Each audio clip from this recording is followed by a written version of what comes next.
les bureaux de vote envahis par les éléments de l'UDPS.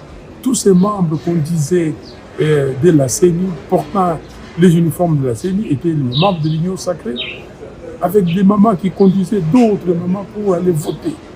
Voter les numéros 20, voter les candidats députés nationaux UDPS, députés provinciaux UDPS, partout.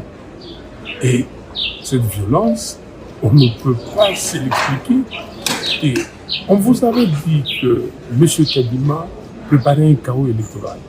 Et nous sommes, et vous avez vu ce chaos électoral. Mais pourquoi M. Kadima demande que l'élection ou les élections se passent en plusieurs jours? Parce que le premier jour, il arrête les votes. La nuit, on bourre les journaux. Il y a des gens qui ont voté 40 fois. Une personne, on met les dissolvants.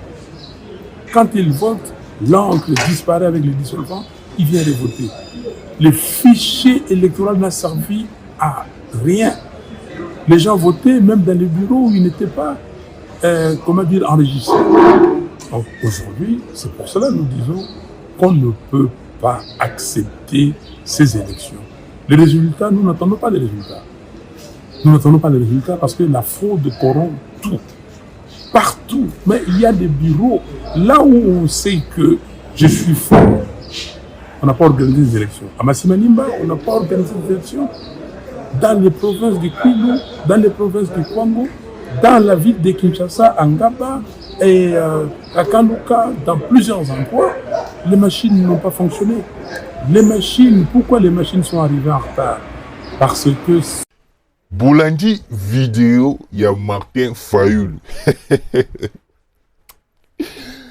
Martin Fayoulou, c'est terrible. Vieux, azo lila ba voix na ye, ya Ngaba na ya Kaluka. Ah, la comédie à Kinshasa. Bande Kolanga, ba Congolais de père et de mère, ils ont pas si, hein, ils ont vraiment pas si.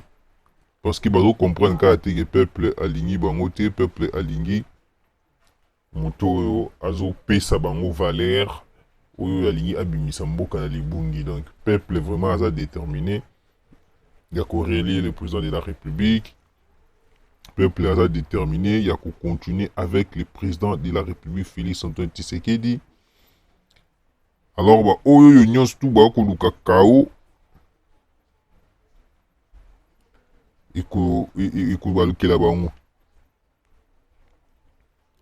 Alors, Bandekonanga, il faut réellement,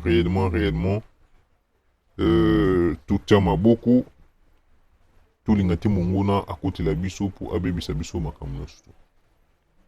Pour ceux qui tiki bongo, mongona à profiter ma casse. Balkanisation. République du Katanga.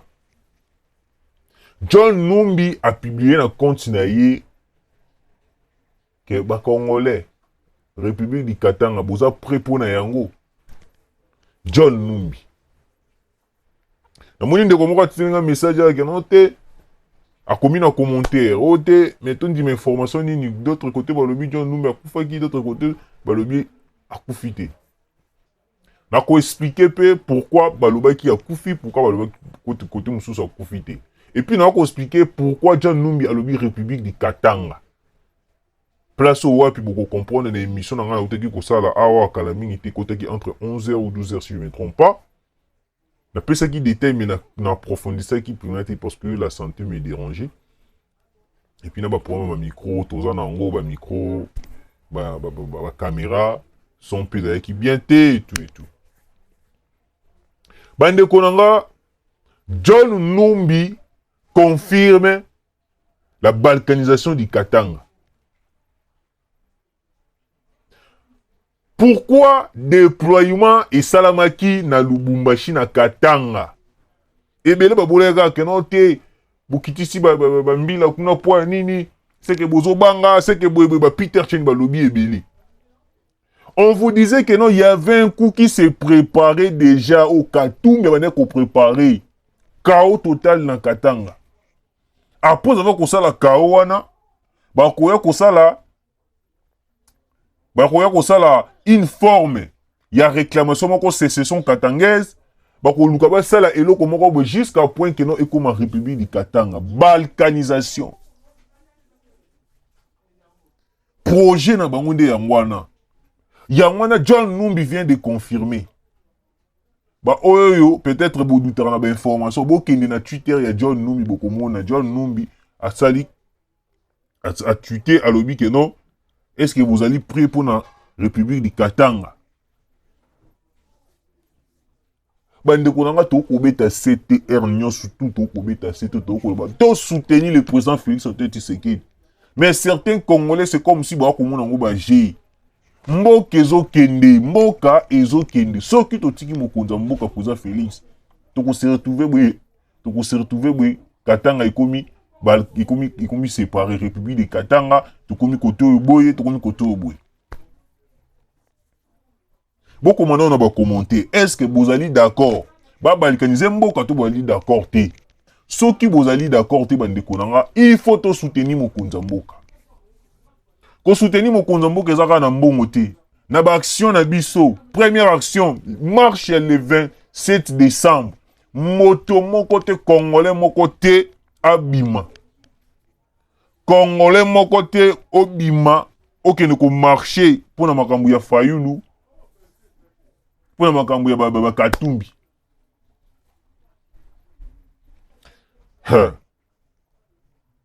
Bande konanga zila totangela bino tweet ezana ngo tweet ya mukie totangela bino John Numbi na compte na ya Twitter alobi boy, êtes-vous d'accord pour une république du Katanga? A poser question ba congolais bilé ba tumbi ba mususu ba lobi baza d'accord ndeti na moni ba tu ba commenter bilé ba mususu ba ndimi pourcentage ya bato ba ndimi oui 34%, bato ba ndimi non ba lobi ils a 66%.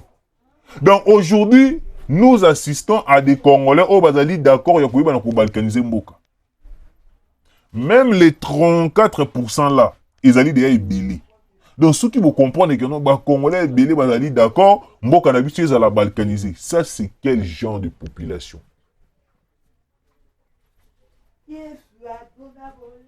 Bande konanga isali biso pasi, isalinga pasi, tangisinga maya misu. Comment fait-il Congolais à combien de niveau ti a kondima ba balkaniser mboka? Comment fait-il Congolais à zali sous na souci te mboka ezala na avancement? Comment fait-il Congolais azana esusu na esengote akomi na posa ba étranger ba ya ko diriger alors que yé moko azali na makila de père de mère, il faut profiter na mboka na. Tous les avancées ba avancer nyo sur mokonza mboka ba congolais ba ko comprendre yango te. To expliquer binosko clair, to détailler 3 points ya John Numbi. Premier point, akufi, koto ba lobi akufi, koto ba lobi akufi te, to ko lobela yango. Deuxième point, pourquoi ba déployer qui ba militaire na Katanga? Tulobaki yango to ko lobango lisusu. Troisième point, pourquoi John Numbi a tweeté pour na makambo République ya Katanga? To ko dévoiler nos secrets. Premier point, pourquoi ba lobaki à côté musu akufi côté musu akufité? Ezalaki stratégie na bango ou le bandit qu'on mettre en place pour nous masquer parce que au moins ils ont le rôle là on appelle ça un exemple. Ben Laden ba au batala documentaire à Ben Laden ils ont la place mususu service américain ba yebi que Ben Laden a kufa. Mais alors que Ben Laden a kufa te, Ben Laden a ko changer ba identité, a ko changer ba bilongi ba masque tout pour aller à la place moko quelconque, a yebi a bombarder, a sali des gars, a kimi, a changer le sous-selongi, a changer ba passeport. Au moins une stratégie Ben Laden na nango. Ya mwana na be mission moko yutaki ko leka dernièrement na lobeke non. Katumbi, Kabila, Kagame, bazana ba stratégie wana ya ba djihadiste. Stratégie ezake non, azana longi boye, mais a changer a qui a mis ce Longiboué a sali kunae a zongi normal. Et ça ndenge moko na stratégie ya John Numbi. John Numbi a salaki allusion qui a koufi pour na ayeba na ko préparer kuna e bien pour tanga ko ya frapper tanga ko frapper à la bimisi identité est normale bino boko mona ka mutu mo ba yebwe abo botali bwe lungi o John Numbite o mutu normal mais tanga ko ya sali frappe na ye après abimi akei boko remarquer na sima ah ezalaki mutu kingani eza stratégie na bango oyo ba ko vanda nango ba ko étudier donc ba komi na ba stratégie ya ba Ben Laden. Yango monaki certains médias tant va comprendre que non te akufi ba yebanaki ko sala ba émission même moi aussi je suis victime tout ça là qui émission to lobi que non akufi tout mais alors que ezalaki une manière ya ko yeba nini ko flouer ba tout pour ayeba na ko sala stratégie ne mais heureusement on était prudent ba Congolais. Na prudence na biso ne salaki ke non kuna ye wana ya ko se masquer et simba kite de jouer. Na ebite so bo comprendre nga place wana ba ndeko nanga. Ce qui vous comprendre nga bien. Moi ba encouragement ezalaka moi bien. Alors tango linga ki a se masquer bongo alingaka meka kuna ye esimbite beti poto. Sikoyo le problème c'est quoi? Na continue deuxième point oyo ya mambo déploiement ya Katanga. Côté na kaka na John Numbi. Déploiement na Katanga eza déploiement moko stratégique. Eza déploiement moko stratégique. Mokonza mboka azaka na ba information. Et puis ndenge biso to dénonçaka à chaque fois awa mokonza mboka ayokaka. Katumbi asalaka réunion na Kashobwe ko financer ba jeune Katange ko manipuler bango ko tsa bango na mutu te awa ndenge zabwe il faut to sala eloko moko oyo ko permettre biso to sala à part parce que régime ya mokonza mboka elingi biso te mondinga ko bebisa ba jeune mémoire ako bebisa ba jeune mémoire bon régime wana elingi biso te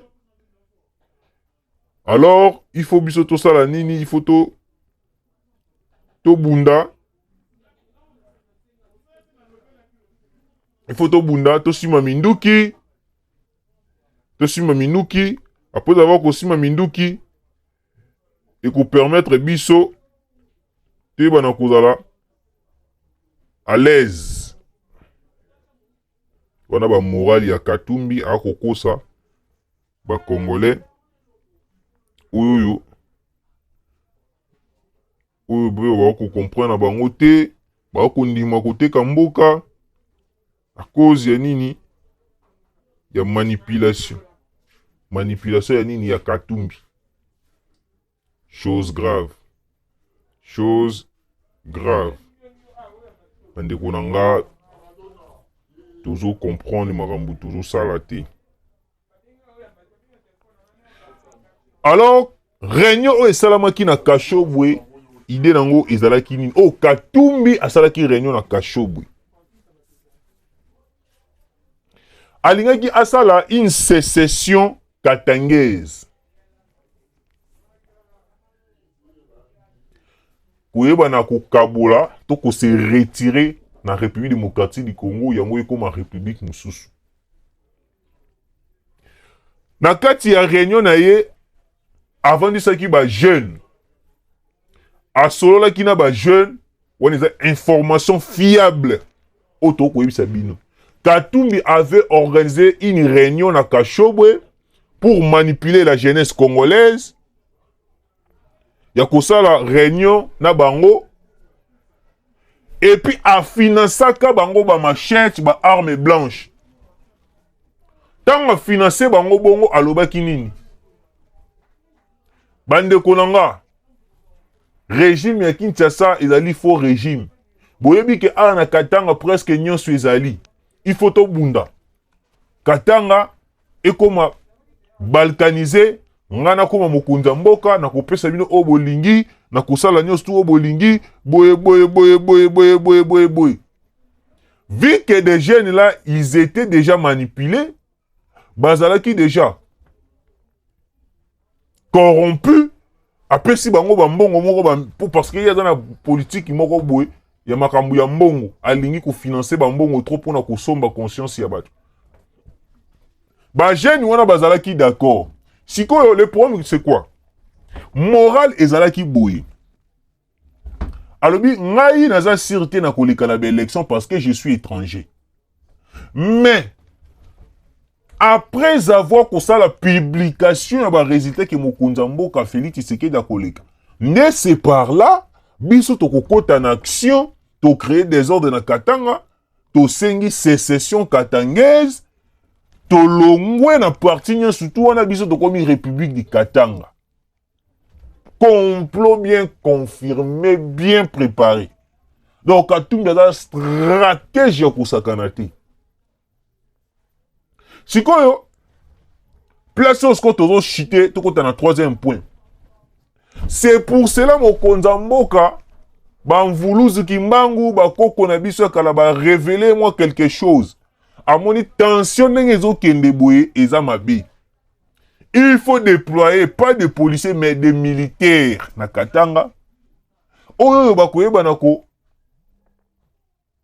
Tala, nyonso tu oyo koyeba kozala kobima libanda et bana kozala mabe. Alors bande konanga.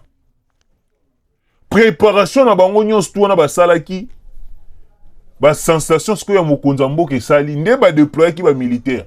Et puis Edi Kapen à lobi boyi. Citoyen congolais nyonso tu katangé katangaise. Oya ko osé pour ça la désordre après la publication ou soit avant la publication des élections a rekutana ba militaire na nzela policier était militaire. C'est pas tous les Katangais et les Katangaises, mais ce sont des Katangais ou Katangaises manipulés par Katumbi. Et dit ko lobate ko te ba koyeba na kokanga tous les Katangais. Non. Ils ont dit na Rwanda. Na Rwanda, tous les Rwandais, tous Rwandaises, bazara d'accord na Kagame te. Ils ont ba outu za ba tuti, ba ngonyo surtout wana. Ils ont dit que non ba ngonyo surtout ndi ba d'accord na Kagame. Misusu bazara na bango d'accord na Kagame ko boma ko yiba ba minima misusu bazara d'accord te. Ils ont la bongo tokoki ko changer nature te. Yana misusu pe ba vandi pe ba te Kagame sala ka mabe ya boma ka pona nini. Ba misusu ba yinai na mutema. Tosonga. Alors, et dit Kapem déjà a révélé qu'il y a ça qui déclaration. Bande Kuranga Katumbi, oui na mboka ya batu ba pesio chance au vanda au komisi ko créer ba biloko moko na mboka ya batu. Donc, ils ont vraiment pas si. Ils ont vraiment pas si. Si sont kumona ba makambo boye yo yena mbuka ya batu ba pesi yo ya kolia komela et puis ongobota maseki. Sikoyo le projet vu que déjà ils ont qui projet moko bien planifié. Projet wana ils ont qui trio de 3 personnes. Kagame, Katumbi, Kabila. Nakati wana ezalaki na ba sous personne na bango moko oyo bande ko gérer ba quelques dossiers. Tuzana Numbi, tuzana Corneille Nanga, ba kotisi ba misusu wana ba Frank Diongo, ba Matata Ponyo. C'est kukun kutute ye azana propre politique te.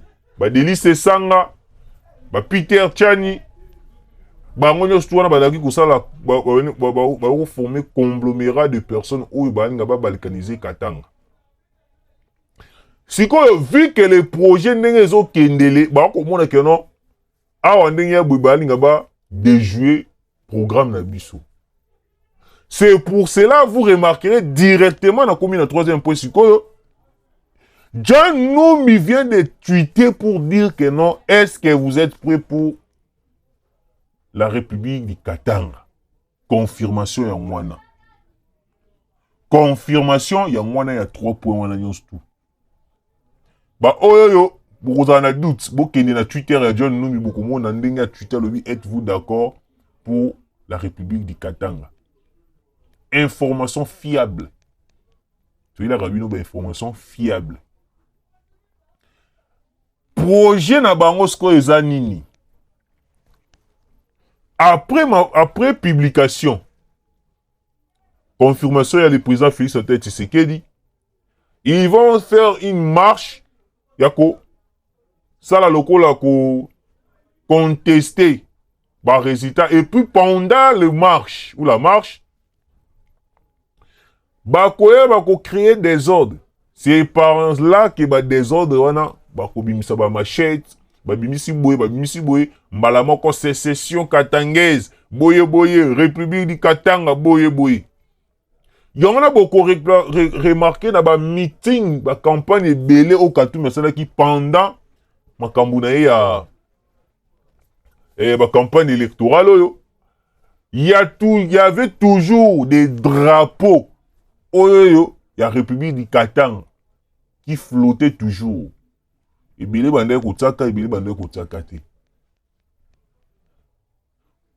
a déjà un message pour dire que non, bientôt, quand nous allons récupérer les pouvoirs, si possible, nous allons créer, nous allons diviser le pays parce que le pays est tellement grand, communauté internationale, parce que la RDC a la grandeur d'un continent. La RDC a la grandeur d'un continent. Même les États-Unis, ils ont mouqué. Congo, les qui ont mouqué. Alors, Katumbi voulait nous lancer un message dans la campagne, dans la meeting, dans le drapeau, il y a la République du Katanga pour dire que non, bientôt quand nous allons récupérer les pouvoirs, nous allons diviser les pays. Tala, nous demandons à la justice congolaise, même il y a moins de timbawana, il faut interpeller bango. Moins de timba. Pour Franck Diongo d'être au Luba qui a déjà message Komaki, déjà Aza déjà kuna babengi déjà. Banani Moïse Katumbi. Baza batu oyo il faut interpeller bango na justice congolaise. Parce que baza na leçon li sous-souté à kopesa ba congolais. To comprendre déjà que non soupu yandakala déjà bango na mbebo. Itralika kabazo musuni bakota na munoko. Musuni oyo ezali nini kozwa Kongo kutya ngo na maboko. Soupu ezali nini elengi oyo balakisi bango kozwa oyo bokozwa suki bozwi mboka. C'est pourquoi même Martin Fayulu azolinga kota na stratégie bizarre na bango ya kusalaka ba marche, ya kusalaka boye réclamation des résultats bande kunanga. Nous plutôt la CENI n'a pas encore publié définitivement les résultats des élections présidentielles. Même les provinciaux, les municipaux, tout non. Mais comment se fait-il déjà? L'opposition se permet de demander une marche pour contester les résultats. Alors que les résultats, tous les résultats n'ont pas été limités. Chose bizarre. Chose bizarre.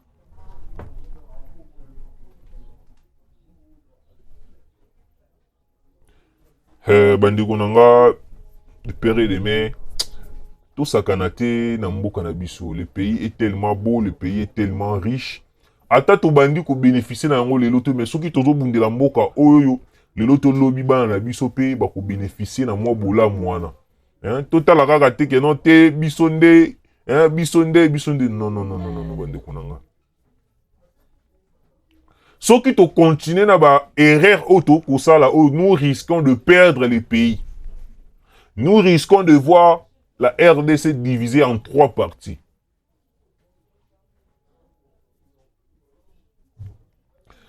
complot na bango eza complot moko oyo ekobebisela biso makambo ebele. Sikoyo, les choses viennent comment je peux dire? Les choses viennent de changer.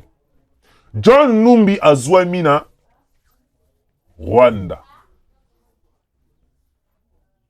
Nazo expliquer azwami na Rwanda ndenge nini. Boyoka.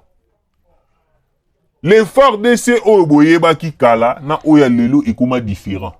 Mokonza mboka a dépensé ba milliards, voulais-je dire, pour la formation moko avancée et scientifique et professionnelle pour la FARDC. Au moment où je vous parle, Bandekunanga, à l'instant même, John Numbi vient d'être repéré au Rwanda.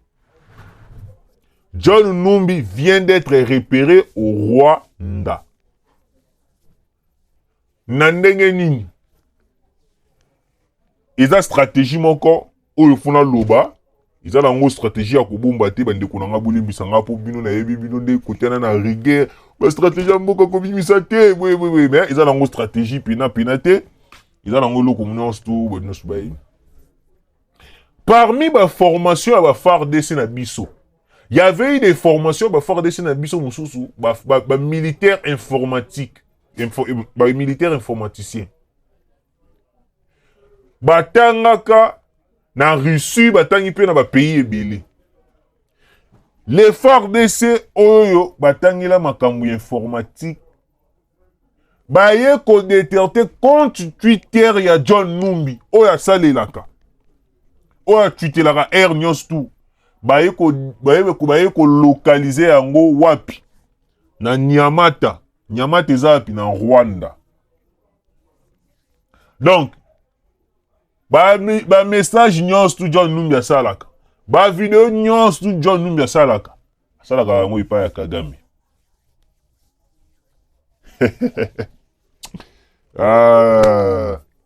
Yangana bomoni atuni ba Congolais ou bazali manipulé.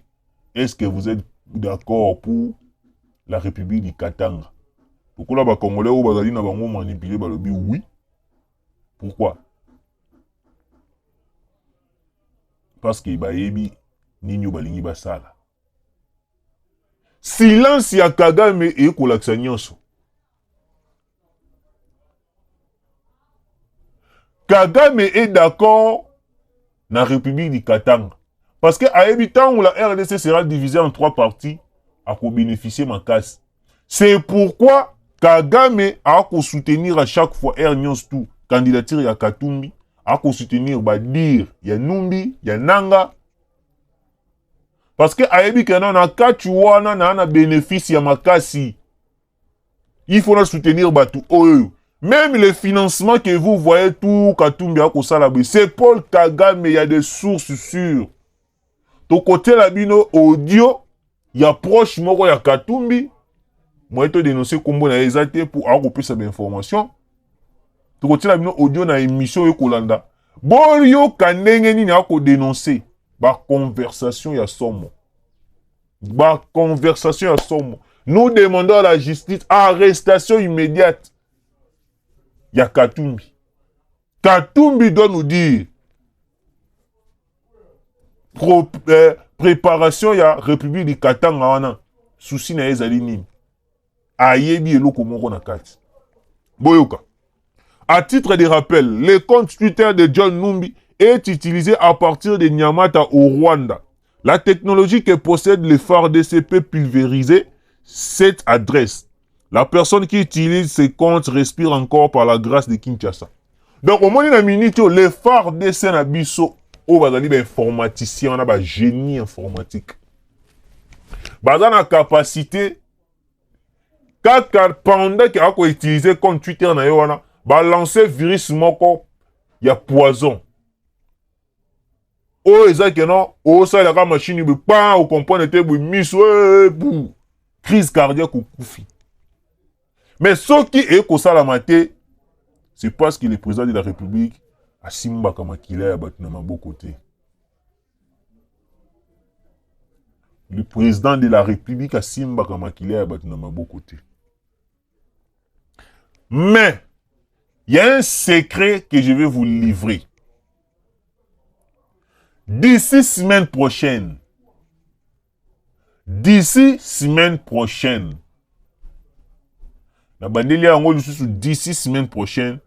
interpellation pour la Moïse Katumbi. Parce que ma plainte est commis trop. Ma plainte contre Katumbi est commis trop. Justice remis, non, cette fois-ci, Katumbi Yaka. La justice congolaise doit interpeller Moïse Katumbi. Ba dire na ye. Et qu'on l'a tsakeno moto o azali na souci ya ko balkaniser mboka na biso. Il faut arrestation ya Moïse Katumbi. J'espère que tu en as trop développé en son émission na biso mususu ekoya. Wazalendo combat sur plusieurs fronts, l'axe Kabokobo Mouchaki continue depuis hier et maintenant dans les collines de Mitumbala, à plus ou moins 8 km de Saki. Kagame est déterminé d'endayer son peuple. Le ciel sera noir à Kigali. Soyons tous derrière nos frères qui donnent leur vie en échange de notre liberté. Nous sommes Wazalendo. Bandeko nanga, bandeko na biso oyo ba okende ko bunda. Azana ye militaire te, azana ye policier te. Mais atali kaka ndenge mboka ezokendele jamais bakoki kobotela biso mboka pa Katumbi, pa Kagame, pa Kabila, pa John Numbi, pa Corneille Nanga. Na pesa mjoto nanga, ici s'agit ya kokufa na kufa. Tandis que mboka nanga il faut etika la kaka. Makila nanga soki kotanga etanga mengai mboka nanga il faut etika la. Yango na biso nyon surtout il faut tolobara. Je suis Wazalendo. Hein? Ceux qui beaucoup na commentaire bongo je suis Wazalendo. Et que ça la biso bien. Tant que ba ko mona bongo ba ko mona ba encouragement bongo et ko pesa bango le sous force ya ko continuer. Donc Kagame andimi na ye population na ye kufa nango ba kufa na bango. Hier zokaka ba bibembe akina kokunda. Tout d'abord la population boza ebelete. Déjà tant que kufaka bongo nous risquons de voir Kigali et se dépeupler. Wana Italie ga yimoko Kagame lokola za posa ba kufa na bango biso pe toza d'accord to bana roboma ekaka na batu na ye wana ikozala vrai bien. Martin Fayoulou, il y a des gens qui ont voté 40 fois. Il y en a qui se servent de dissolvants pour revenir voter plusieurs fois. Martin Fayoulou, c'est un aventurier. Voilà, autant que vous s'abonner massivement, commenter, vous partager, vous liker, vous ça vrai bien. Toujours continuer qu'on peut s'abonner aux actualités, bande de konanga, tout qu'on peut taper CT, vous souvenez biso attendre ma micro, moi ba caméra, il sert à moi bien. Au niveau de la biso yango, numéro na biso WhatsApp ezana au bengi, tout solo là et que ça vrai bien, tout tani mbalasi.